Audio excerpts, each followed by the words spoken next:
Hey, what's up guys? Hope you're having a good day. So, Assassin's Creed Valhalla's The Last Chapter DLC dropped a few days ago.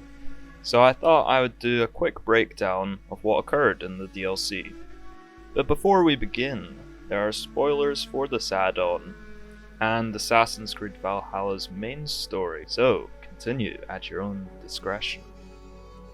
So with that said, let's begin. Got to say, this has been a long time coming. After 2 years of content, we can finally conclude the main story of Valhalla and Eivor's journey. So many characters in the series have felt like wasted potential, so it's nice to see a character story completely wrapped up. So the main thing these cutscenes establish is Eivor figuring out she is the reincarnation of Odin. It's been a frustrating couple years playing as Eivor, coming into contact with so much Isu related stuff across the game, so it's satisfying that she finally understands most of it. With the cutscene with King Harald and Sigurd, Eivor refers to the reincarnation mark on the side of the neck, which we see in Valhalla's Animus Anomalies.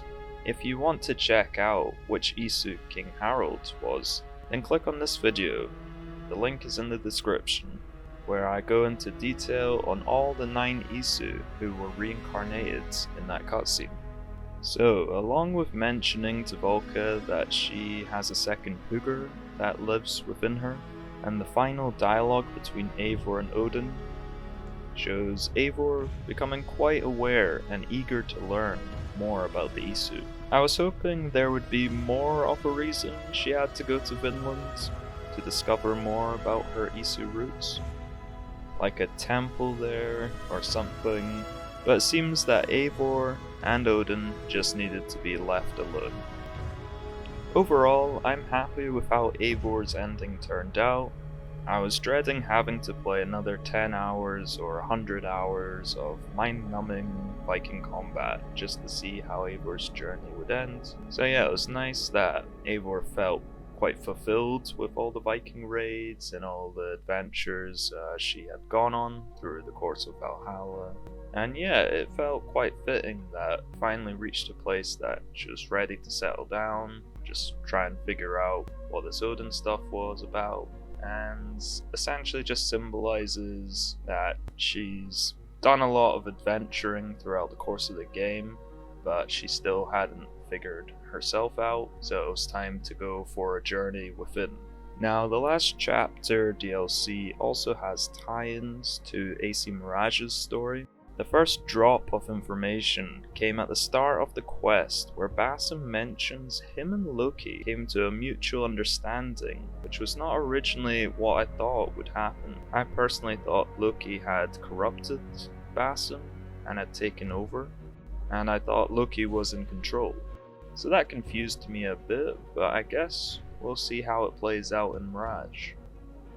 I also like the cutscene of Hytham and Eivor, because it makes Basim a bit emotional watching, so he can be set up as a more sympathetic character in Mirage, which is always a good thing to have a character that you can relate to and sympathize with, instead of some insane supervillain that has been plotting for many millennia on how to have world domination and get revenge on Odin 70,000 years in the future or whatever. Yeah. Also, the countdown for Basim's genes being sequenced will probably end up being the date for the AC Mirage trailer drop. Could also be some gameplay being released also, but since the game's predicted to be released in August, it could be a little too early for that, but I guess we'll have to see. So most likely whatever this Mirage footage, trailer, or gameplay is, or what the countdown represents, it will most likely be dropped on December 21st. Now, probably the best part of all this, or at least one of the best parts, was William Miles finally meeting Basim face to face in the Animus, however, but this was nice as it finally paid off the modern day ending, where William Miles meeting Basim was set up. Along with Bassam's genes being sequenced, Bassam also mentioned that William Miles would have a fun time seeing Bassam's memories. So I think this basically sets up William Miles as the modern day protagonist for AC Mirage. It also makes sense now why we will also be playing as Bassam in Mirage, as it will hopefully and most likely be William Miles reliving Bassam's memories to check out if he's trustworthy to be an ally. I did think it would be a bit weird if it was Bassam reliving his own memories in the Animus, so glad they cleared that up. Now the modern day for Mirage could be very interesting. If we get to play as William Miles for segments of the game, not just because he's been around since the early games, but because the inner turmoil he's been through after Desmond's death, and also all the former proteges' deaths like Clay Kazmarek, Lucy Stillman. Essentially, William has a heavy burden on his shoulders from everyone who has died under his watch, essentially. And if they decide to go down this rabbit hole, it could be very interesting. It could potentially be one of the best modern day stories, plots, character arcs that we have ever had.